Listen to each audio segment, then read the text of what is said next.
Diz a história que Cabral descobriu o Brasil depois de uma grande tormenta e que foi seguida por uma longa calmaria. Se Cabral tivesse que aportar hoje no Brasil, certamente iria se deparar com essa mesma sequência. Ainda bem que também com um final feliz. O Brasil, depois de uma tormenta, retomou o lado certo da história. O Brasil, que eu sempre comparo a um verdadeiro transatlântico de bandeira verde e amarela, passou nos últimos anos por uma tormenta econômica, social, política, institucional, sanitária, com um timoneiro que não tinha uma carta náutica e, portanto, não sabia ou não quis levar o Brasil a um porto seguro. Nós vivemos nos últimos 4 anos diante dessas tormentas sem precedentes, especialmente na área sanitária, ainda tendo que conviver com fake news, com discursos de ódio, com destruição ao meio ambiente, com negacionismo de todas as espécies, de toda forma, negando, inclusive, vacina, consequentemente, negando vida. Eu quero dizer aqui, em alto e bom som, e de público, para Portugal, para a Europa e para o mundo, os discursos vespertinos, diários, do governador João Dória, no estado de São Paulo, instigando a produção de vacinas, moveram vacinas e salvaram milhares de vidas no Brasil. Foi fruto desta pressão ao lado de demais autoridades públicas que fez com que o governo federal, imediatamente, com atraso de pelo menos 3 meses, tomasse uma decisão para a compra de vacinas no Brasil. Então, gostaria de deixar aqui a minha homenagem, meus agradecimentos ao governador João Dória. A verdade é que, diante dessa tormenta sanitária, se agravou e muito a crise econômica, e não foi apenas por conta da Covid-19. Resultado, 125 milhões de brasileiros vivendo hoje com algum tipo de insegurança alimentar, 33 milhões na mais absoluta pobreza. Nós estamos falando de 5 milhões de brasileiros desalentados, que nem mais buscam emprego, porque simplesmente não têm esperança de encontrá-lo. Mas, seguida a tormenta, veio a calmaria. O processo eleitoral trouxe de volta ao Brasil um democrata, e antes, vivendo na barbárie, hoje nós vivemos na mais absoluta e plena democracia. Acho que 2 imagens podem marcar muito claramente isso que estou dizendo, diante do curto tempo que temos, para ficar muito claro o que vivíamos e o que vivemos hoje. Poucas vezes nós tivemos a grata e alegria, satisfação de ver as imagens do dia 1º de janeiro deste ano. Multidão nas ruas, proclamando com alegria o direito de viver, o direito à liberdade. Basicamente, a vitória do livro sobre as armas, a vitória da esperança sobre a iniquidade, a vitória da vida e do meio ambiente sobre todas a sorte de grito, todas as sortes de ordem, ditado contra o diálogo. Diante disso, infelizmente, uma semana depois, uma segunda imagem, veio a barbárie do dia 8 de janeiro. Um grupo muito pequeno de vândalos, de pessoas que flertam com autoritarismo, tentaram um golpe no governo no Brasil. As imagens rodaram o mundo, nós não precisamos falar muito delas, mas a grande realidade é que se invadiu o Congresso Nacional, da mesma forma o Poder Executivo, o Palácio no Brasil e também o Supremo Tribunal Federal. Imagens, obras de arte foram destruídas, inclusive um relógio que Dom João VI trouxe de Portugal ao Brasil, no Supremo Tribunal Federal, documentos históricos que pertencem ao patrimônio nacional histórico foram depredados. Mas a democracia não é feita apenas de tijolos e cimentos, ao contrário. A democracia, na essência, é feita de alma, e a alma do Brasil é democrática. A alma do povo brasileiro é democrático. Portanto, a mensagem que quero trazer hoje para Portugal e para o mundo é que a democracia venceu. E com mais essa vitória, ela se fortaleceu ainda mais. Porque o presidente da República baixou imediatamente um decreto de intervenção federal na segurança pública do Distrito Federal, capital do Brasil. O Congresso Nacional aprovou em 24 horas essa mesma intervenção. O governo federal, no outro dia, nossos ministérios estavam de portas abertas e prisões foram imediatamente decretadas. Os processos contra os vândalos avançam a cada passo. Quero aqui render as minhas homenagens ao Supremo Tribunal Federal, na figura do ministro Alexandre de Moraes, que, com o rigor da lei, com devido processo legal e com base na Constituição, tem sido rigoroso na tramitação do processo e na punição desses que são chamados aqui no Brasil, porque verdadeiramente são golpistas. Ainda no primeiro deste mês, do mês de fevereiro, a Câmara dos Deputados do Senado Federal elegeram 2 presidentes democratas. Com isso, nós queremos dizer que aquela aliança que se formou quando eu, derrotada no primeiro turno nas eleições, e imediatamente hipotequei o meu apoio, o meu voto à candidatura do presidente Lula, aquela ampla força de frente democrática, de partidos de centro e de centro-direito, ela se fortaleceu ainda mais depois dos episódios do dia 8 de janeiro. Estamos juntos para garantir a continuidade da união de esforços na construção do Brasil que nós queremos. Diante disso, temos uma missão pela frente, no meu caso, no Ministério do Planejamento e Orçamento. A determinação do presidente da República é de que nós possamos acabar com a miséria. Repito, acabar com a miséria, diminuir a pobreza, tirar o Brasil do mapa da fome, para que o Brasil volte a crescer, gerar emprego e renda para a população. O que nos une, como disse, é o nosso amor pelo Brasil. Temos as nossas diferenças, os partidos que se aliaram ao presidente Lula. Eu mesmo pensei 2 vezes antes de assumir o Ministério do Planejamento, diante de algumas divergências na visão política, na visão econômica. Mas o que nos une é infinitamente maior do que aquilo que nos separa. Temos divergências, mas não temos antagonismo. E isso faz toda a diferença. Não vou me delongar em relação aos planos do Ministério do Planejamento e Orçamento. A única coisa que podemos dizer é que planejamento será prioridade nacional. Planejar para estabelecer metas e prioridades para hoje e para o futuro. Precisamos gastar bem o pouco recurso que temos. O cobertor público, ele é curto, não temos condições de atender todas as demandas, mas administrar também é escolher prioridades. E é isso que faremos sobre a determinação do programa de governo do presidente Lula. Colocar não só o pobre no orçamento, mas a primeira infância, especialmente através da educação. Colocar o jovem, colocar o idoso. Pior do que não gastar é gastar mal. Por isso, nós temos uma secretaria especializada para avaliar e monitorar políticas públicas, não só a posteriori, quando o gasto já foi feito, mas também concomitante e a priori, para que possamos, através da responsabilidade fiscal, fazer aquilo que todos nós queremos, que é o social.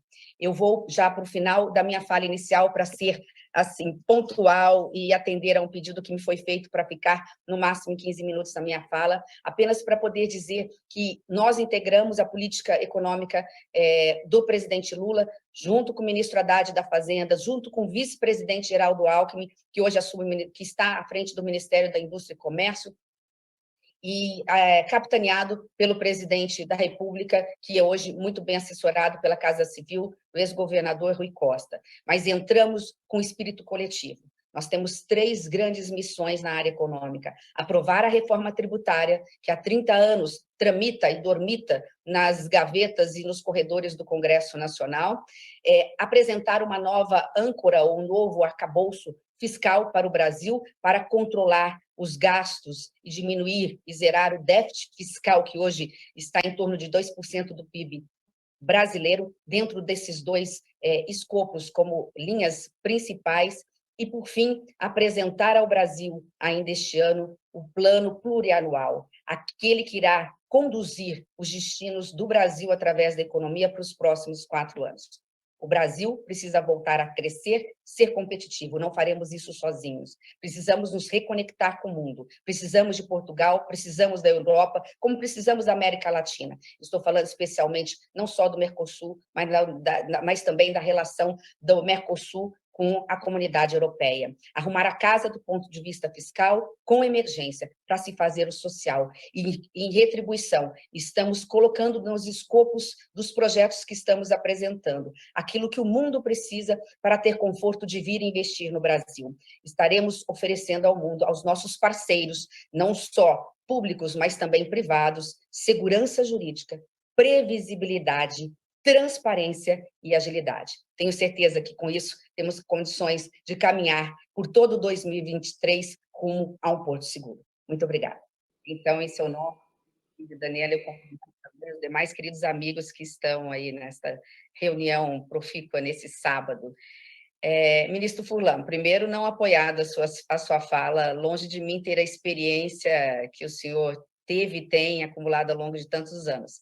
Eu quero dizer, assim, com muita humildade, mas com muita sinceridade, que sou o que sou hoje, porque me espelho e sempre me espelhei em figuras públicas da estipe de Vossa Excelência, enquanto ministro.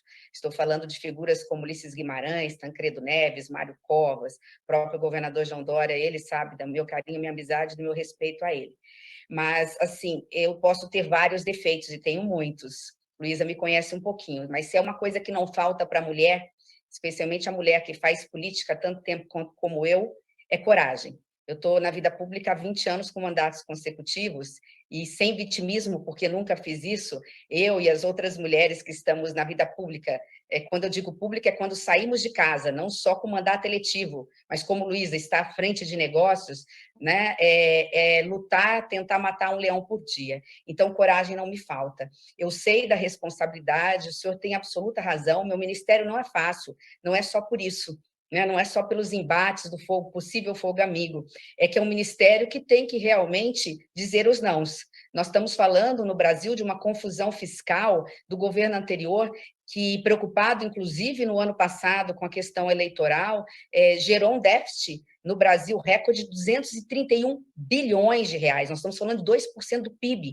quando, na realidade, para tentar minimamente estabilizar o crescimento da dívida, apenas estabilizar o crescimento da dívida pública no Brasil, nós precisávamos ter um superávit de 2% do PIB. Nós estamos tendo um déficit de 2% do PIB.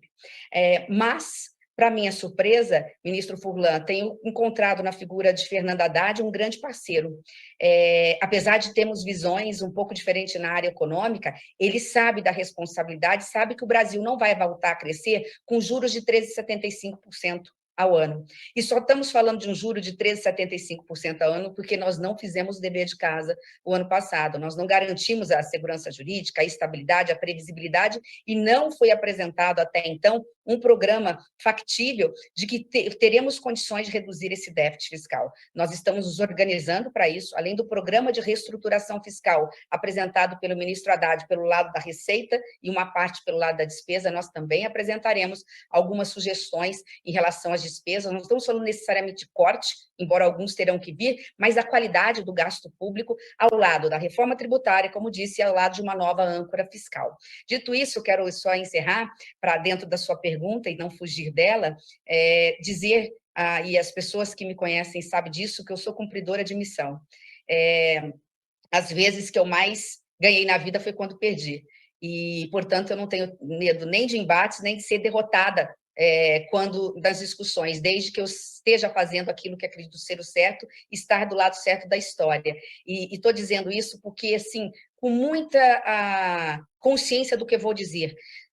O grupo aqui, eu estou falando pelo governo federal, da equipe econômica, de possíveis pessoas que têm, de alguma forma, alguma intenção para 2026, todos nós temos consciência da gravidade do momento e que não haverá 2026 se nós não fizermos o dever de casa em 2023. No mais, eu sei que já estou me despedindo de todos, eu só posso dizer que eu estou extremamente otimista com tudo que tenho visto, pelo apoio que estamos recebendo, fomos muito bem recebidos na FEBRABAN, vi agora Isaac aí, o presidente da FEBRABAN, estamos sendo muito bem recebidos e recebendo apoio da sociedade civil, vi Abílio falando, temos todos que ajudar, então a sociedade hoje civil, organizada, empreendedores, micros, pequenos, médios e grandes, todos conscientes que teremos todos nós que dar a nossa parcela de contribuição. E se me permitir, eu finalizo, eu coloquei aqui, eu gosto muito, porque eu gosto sempre de encerrar as minhas falas com otimismo. Gosto muito de frases de Ulisses Guimarães, que é meu timoneiro desde sempre.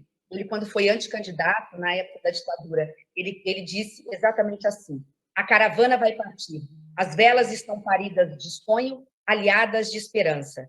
O ideal está ao leme e o desconhecido se desata à frente. No cais alvoraçado, nossos opositores, como o velho do Rastelo, conjuram que é hora de ficar e não de aventurar. Mas no episódio, nossa carta de marear não é de Camões, e sim de Fernando Pessoa, ao recordar o brado: navegar é preciso, viver não é preciso. Com essa singela homenagem, eu agradeço imensamente a oportunidade de estar aqui citando o meu poeta preferido, poeta português Fernando Pessoa. Primeiro, dizer que o Brasil, a determinação do presidente Lula é que o Brasil se reconecte ao mundo. Nós sabemos que nesses 4, eu vou falar vou falar um pouquinho mais devagar para que, se alguém também precisar traduzir. Após esses 4 anos de retrocesso, nós realmente ignoramos, me desculpe falar um pouquinho mais amplo, mas a economia verde, ignoramos nossos parceiros comerciais aqui da América Latina e também do mundo, e até desrespeitamos muitas vezes. Projetos sustentáveis são essenciais para o desenvolvimento do Brasil, até para que nós possamos reatar essas parcerias com o mundo, na área não só de tecnologia e inovação, na área do baixo carbono, de energias renováveis, de saneamento, uma vez que acabamos de aprovar o marco do saneamento. Tudo isso está nesse combo que está sendo apresentado. Não seremos, o Ministério do Planejamento tem uma secretaria, que é a Secretaria de Assuntos Internacionais e Desenvolvimento Econômico, para se aliar ao ministro das Relações Exteriores, à ministra de Gestão, porque a parte de inovação e tecnologia não está mais no meu ministério, está no Ministério de Gestão e Inovação do governo federal, portanto, houve um desmembramento, e ao lado do vice-presidente, o nosso vice-presidente, ministro do Desenvolvimento, Indústria e Comércio. Então, da nossa parte, nós estaremos dando suporte e estaremos ao lado desses ministérios, não só na área do planejamento, do orçamento, mas também com uma secretaria específica. Em relação a essa questão da moeda única, eu acho que houve um ruído na fala, no esclarecimento dessa fala, que foi feita num domingo, então, talvez essas 24 horas de delay deve ter causado algum ruído, mas não é nada mais, nada menos do que o Brasil já vinha fazendo desde sempre, no que se refere às transações comerciais e financeiras. Então, não se discute, neste primeiro momento, uma moeda única no Brasil, seja com a América Latina, com a Argentina. Nós estamos falando daquilo que já fazíamos em relação às transações comerciais e financeiras. E me dirijo à nossa ministra, sempre senadora, Simone Tebet, a quem admiro muito pela coragem, pela combatividade que sempre demonstrou na vida política. E queria dizer, governador Dória, que tenho uma admiração especial, eu diria, ousaria dizer, até uma ligação especial com a ministra, porque o seu pai, o senador Rames Tebet, foi o relator do meu processo há 16 anos, quando fui aprovado na Comissão de Constituição e Justiça no Senado. Mas a minha pergunta, eminente ministra, é a seguinte: a senhora mesmo acabou de dizer que o grande projeto do governo é a inclusão do pobre no orçamento, das minorias excluídas. É uma tarefa hercúlea, uma tarefa difícil, desafiadora, e a minha indagação em síntese é a seguinte: como é que nós vamos atingir este objetivo mantendo as balizas orçamentárias rígidas? Também, eu acho que eu escutei a pergunta, vou tentar, me corrija, por favor, ministro, se não estiver clara. Cortou só um pouquinho na hora que o senhor fez a pergunta, mas a pergunta é mais ou menos assim: como colocar o pobre no orçamento, ou seja, resolver os problemas sociais, né, com esse problema fiscal que nós temos, ou seja, mantendo a responsabilidade fiscal. Acho que foi essa pergunta que ouvi aqui, só falhou um pouquinho de novo aqui o áudio. Mas eu acredito, ministro Lewandowski, e aqui rendo as minhas homenagens mais uma vez ao Supremo Tribunal Federal, que o presidente Lula me colocou nesse papel como ministra do Planejamento e Orçamento para isso.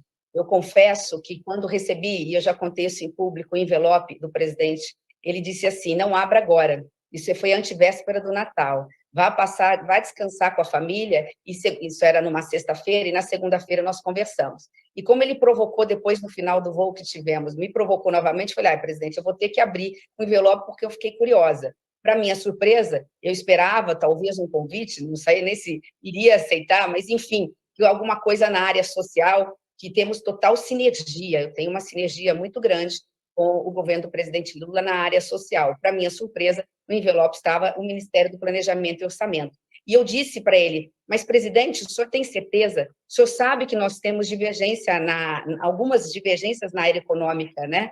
E ele simplesmente me ignorou, como quem diz: eu sei o que estou fazendo. Eu acho que o presidente quer isso. Ele sabe que o foco de todos nós, sejamos de esquerda, de centro-direita, é garantir igualdade de oportunidade para todos os nossos filhos. Isso passa por uma educação básica de qualidade, seremos parceiros em relação a isso, Isso passa pelo crescimento do Brasil. Sem crescimento não há geração de emprego e nem de renda. Mas também passa pela rigidez fiscal. E eu serei austera em relação a isso. Como disse o ministro Furlan, devo receber, por conta disso, alguns cartões amarelos. Quando eu perceber que o cartão vai ser vermelho, eu vou chegar para o presidente Lula e vou tentar, com jeitinho, fazer os esclarecimentos devidos. Mas é minha responsabilidade no Ministério do Planejamento e Orçamento dizer se temos recursos ou não, quais são as prioridades de acordo com o programa de governo que ele nos apresenta, porque ele é o maestro e é o timoneiro, e se teremos ou temos ou não espaço fiscal. O Brasil só vai voltar a crescer quando nós realmente fizermos o dever de casa. Isso passa por 3 questões. Passa pela reforma tributária. Acredito que nunca ela esteve tão madura para ser aprovada como este ano. Essa sinalização é extremamente positiva, por um novo arcabouço fiscal que estamos desenhando, mas esta é uma tarefa do ministro Haddad, nós só damos o suporte necessário por conta disso, né? E sinalizarmos que temos um ambiente seguro para o investidor, para a iniciativa privada, para o micro, pequeno, médio e para o grande, através, inclusive, nós vamos participar do novo PPI, ou PPP, eles chamam de PPI, o Programa de Parceria Público-Privada de Investimentos. O governo federal tem o recurso limitado. Nós não vamos crescer sem parceria com a iniciativa privada. E nós temos que trazer essa parceria, garantindo, repito pela 3ª vez, porque é esta mensagem que eu preciso passar para Portugal, para a Europa e para o Brasil. Nós vamos garantir um ambiente seguro de negócios. Nós vamos garantir segurança jurídica, que as leis no Brasil sejam mais perenes. A previsibilidade necessária para o investidor saber que vai investir, que ele vai ter o retorno financeiro e não vai ter, pelo meio do caminho, nenhum sobressalto.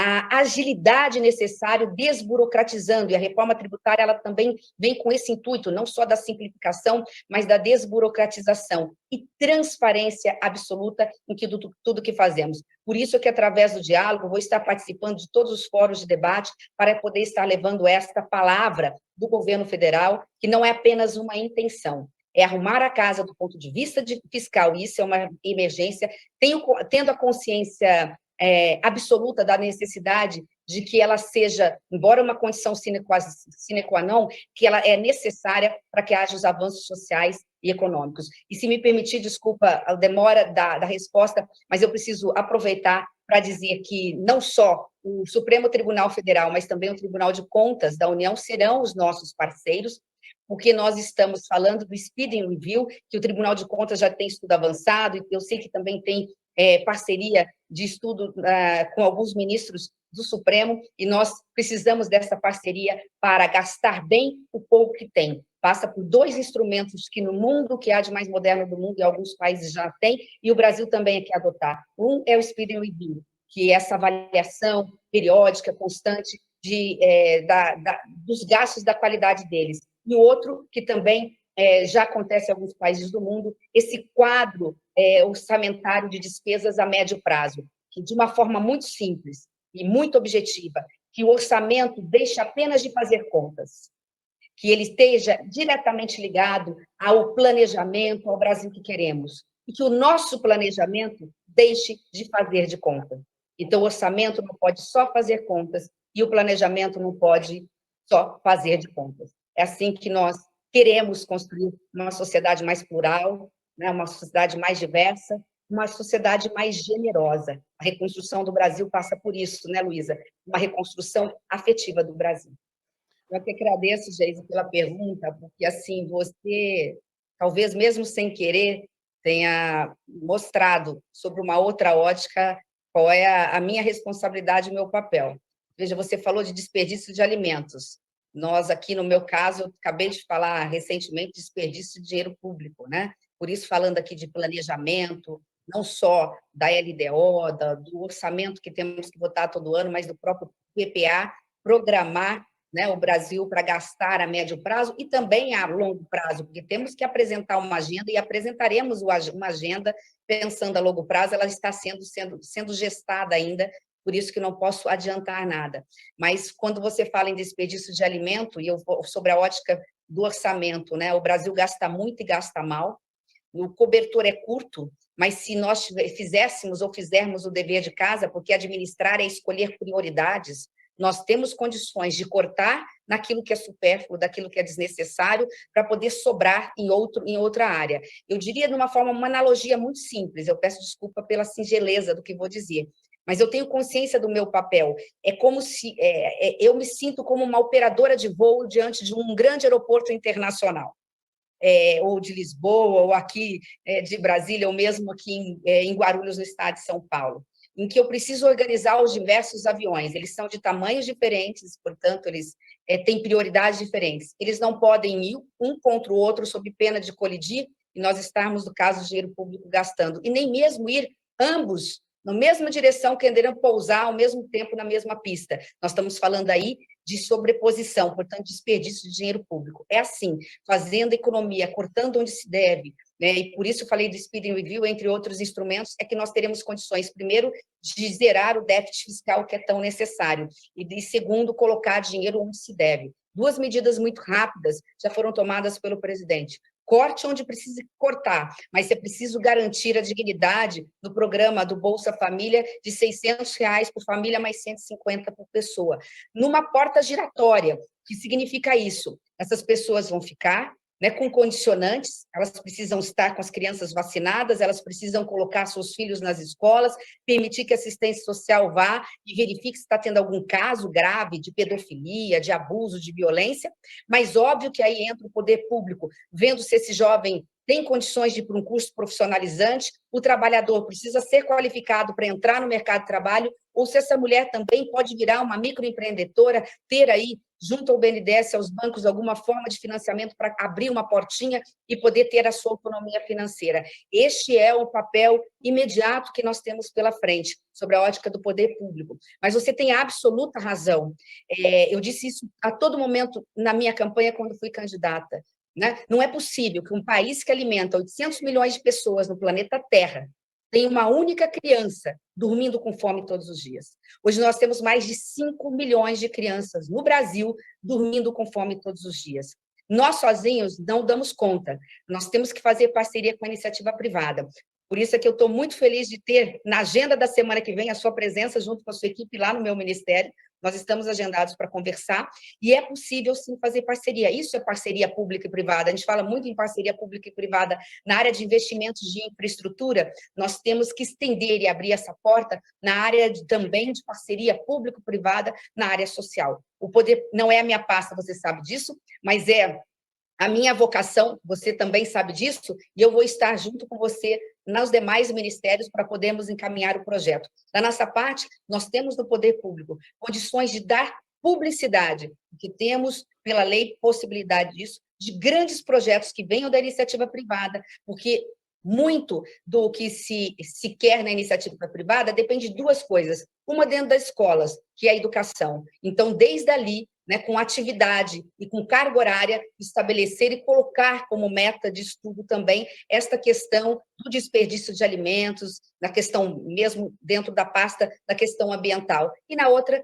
na parte de uma ampla rede de publicidade muito bem organizada através dos veículos de comunicação para poder educar ou reeducar aqueles adultos em relação ao desperdício de alimentos. Conte comigo com esse projeto, aliás, é o contrário, né? Nós, do poder público, é que precisamos contar com você e com a iniciativa privada para isso.